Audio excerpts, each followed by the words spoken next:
Welcome to USSO's Eyes on Events. Hello and welcome to perhaps the grandest annual fixture in the USSO calendar as we discuss the BAAS Annual Conference.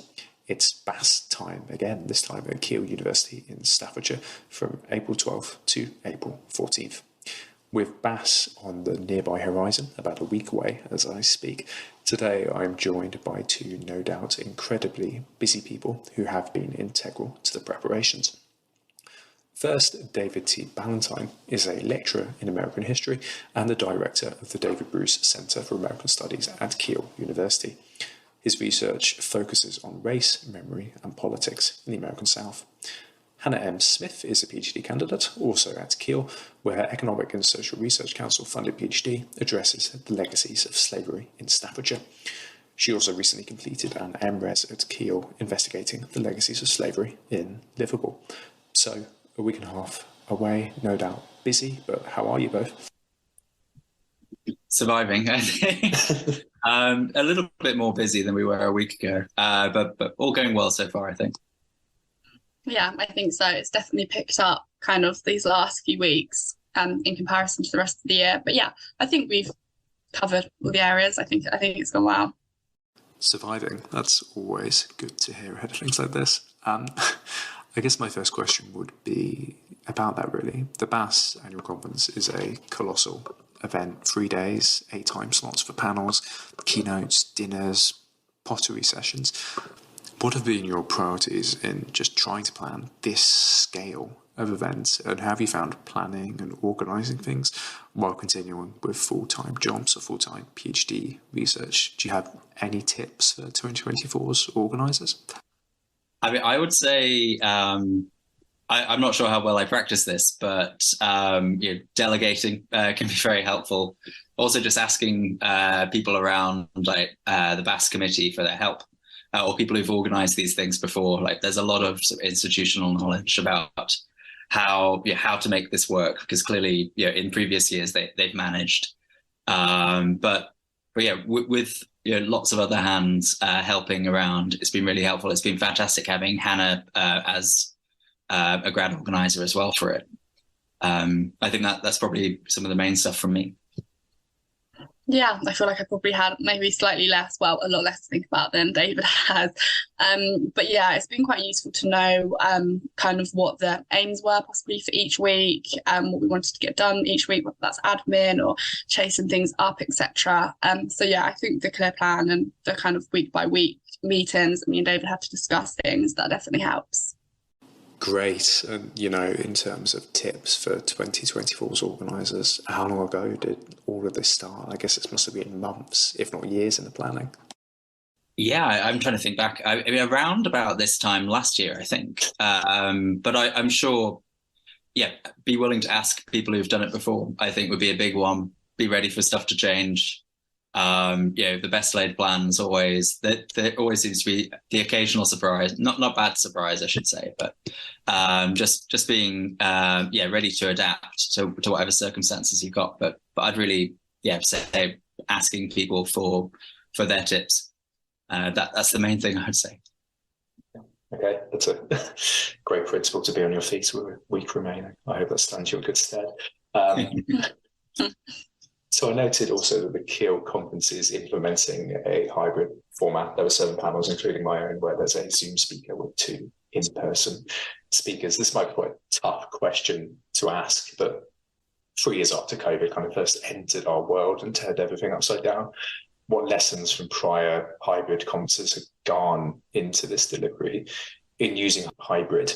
Do you perceive it as kind of a long-term structural change to be implemented in future conferences to aid accessibility? Or is it the kind of last vestige of this COVID era, which we hope is ending in academia right now? Yeah, it's a good question, I should say. I think in some ways, I think there's something that you definitely benefit from, like the social side of conferences, aside from just the panels. I think that in that sort of hybrid setting, it can be tricky to completely replicate what you do as an online delegate versus in person. But I think certainly, like, some of the lessons we've learned from COVID, like being able to do this. I think we're much more much more flexible now as far as people who, maybe they can't travel or, for health reasons, whatever other reason, aren't able to be in person. I think I'd hope we still are able to have that aspect of being a more accessible conference. I wonder, I know some organizations, we are thinking about having some things online, some in person, but I'm sure that there is a place for hybrid in that going forward. Yeah, I definitely agree. I think the accessibility aspect of the hybrid format is really good. As David said, travel arrangements, funding, everything like that, it kind of does, it does allow maybe hopefully a wider participation. But obviously, as David did say, you do miss kind of the social aspects of the conferencing, like the networking, like the mingling. That is quite a substantial part of the conference. But yeah, I think it definitely does have a place in academic conferences going forward. Great. And those in-person, informal talking, communication, networking, socializing aspects of the conference will be all the more critical because there'll be many people there for whom BAAS is their first conference presentation. Do you have any advice for people who are first stepping into this conference environment, particularly those who have never been to this kind of 3-day colossal conference before, to make the most of such a intensive yet rewarding atmosphere? What kind of people should they talk to? Where should they go to? And also, what takeaways do you hope that such people may get about their research, their practice, academia, and our American studies community? Hannah, do you want to jump in here as someone who is, I think this might be your first external, It is. Conference. Yeah. So it's my external 3-day conference. I think as like a postgraduate student who's never been to a conference before, it is quite an intimidating kind of prospect because you have the panel talks, you have the networking events, you have like the sociability aspect. But I think in terms of being like a PGR, we have an event on the Thursday night. It's like the PGR kind of dinner in the evening. So I think it's really important to go to things like that, go to the evening events, speak to people outside maybe of the academic lecture room setting, in a more relaxed environment. So yeah, I definitely think try and be as sociable as possible. I know it's really hard, but put yourself out there, say hello to people who you don't know, ask them questions about themselves, about their research, etc. So yeah, it's definitely an intimidating prospect, but just put yourself out there as much as you can. That's definitely what I'm going to try and be doing. Yeah, I mean, I think with BAAS and other other conferences in Britain, I think we've got a good reputation for being supportive environments where it is like really invigorating, like with the conversation like academically that you can have, but also the idea is that it should be like a supportive setting where people help you with your research. And I think being willing to talk to people. I think just getting to know people in other institutions in somewhat similar situations, so like other PG students or other postgraduates or other early careerists, can be really helpful. And I'd perhaps say as well, don't be worried about taking a break occasionally. I think 8 lots of sessions and a few keynotes is a lot to take in. But have a look at some things that you're interested in going to, and I'd just second talking to people when you can. I think there are I found lots of the really good things I got from conferences would be as a postgrad, like getting to know people doing complementary themes. So maybe for future conferences, you put panels together, and just getting to know people as people, as I think we're facing fairly similar struggles and challenges and other obstacles with PhDs. I think there's lots of shared knowledge that you can have there. Completely. Please do provide yourself a break amid these 3 days. That brings us nicely on to my next question, which is about perhaps the highlight of this programme, the Middleport Pottery Workshop. Obviously, pottery is a massive part of the local Staffordshire heritage, Keele being close to Stoke-on-Trent. How did this event come about, and what do you think are the benefits of mixing things up like this through innovative formatting amid these 3 days of more traditional academic programming?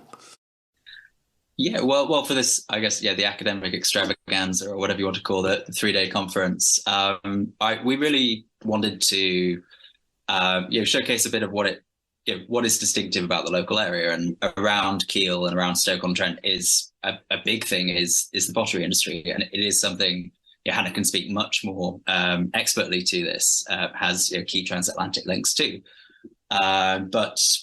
You might know Middleport pottery. I believe it's where the Great Pottery Throwdown had its filming there as well. But there are lots of different pottery related things you can do around Keele and around Stoke. And I hope again it's a way where you can do something that isn't just talking about your research. As I find that can be a challenge. I think it is a lot to do that for 3 days straight.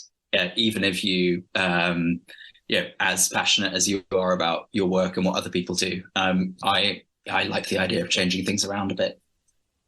Yeah, I think you summed that up well. As you said, it's nice. It's kind of a different context, isn't it? A different context to speak to people in, different environment to be kind of sociable within. But obviously pottery is a massive part of Staffordshire's heritage, and it is obviously quite interesting that there are the transatlantic connections to the slave trade, to the expansion of the colonies in colonial America. I think it kind of ties in nicely with the history aspect of it as well as the sociability aspect. Great. And finally, for those travelling to Keele or maybe nearby, given hotel proximity, what are the best things to do in and around the conference and around the area of Keele during time off, the day before, the day after? Again, to get maybe a relaxing evening out or morning trip. I was just going to say there's lots of nice kind of countryside around the Keele campus and around Staffordshire. More generally, there are lots of nice country walks, etc. So if you fancy a bit of fresh air, maybe we'll see what the weather's like, whether people want to make the decision to do that. But there's lots of nice countryside, which I know maybe if you live in a city or if you're coming from a city university, might be a nice thing to do. Yeah, I mean, Keele, it does have a really pretty campus. It's one of these, campus universities with, interesting green space around. It's got a national collection of flowering cherries as well. And April's a really good time for really pretty flowerings to come out. So you can see if you like the outdoors and the weather cooperates, you could do that. You could go around Keele Hall, just take a bit of time outside. If you are someone who likes pottery, have a look around. Maybe you want to fill in your collection. Find some seconds or go to a factory shop here and there as well. But there are lots of good things. I think, especially like right around campus. I'd get outdoors if that's something that interests you and the weather's kind, which fingers crossed it will be. Fingers crossed too. I love a bit of post-conference green therapy. I think it helps the mind wander and relax with us. Thank you very much, both of you, for being here today, 9 days away. I'm sure it's an incredibly busy period of time, but it sounds like everything's beautifully in place at this point. So congratulations for everything that's been done thus far, and best of luck with improvising and being on your feet on the day when we hope everything goes wonderfully to plan. We hope that people enjoy the BAAS Annual Conference as ever. So thank you very much. Thank you. Yeah, thanks for having us, and see you virtually next week.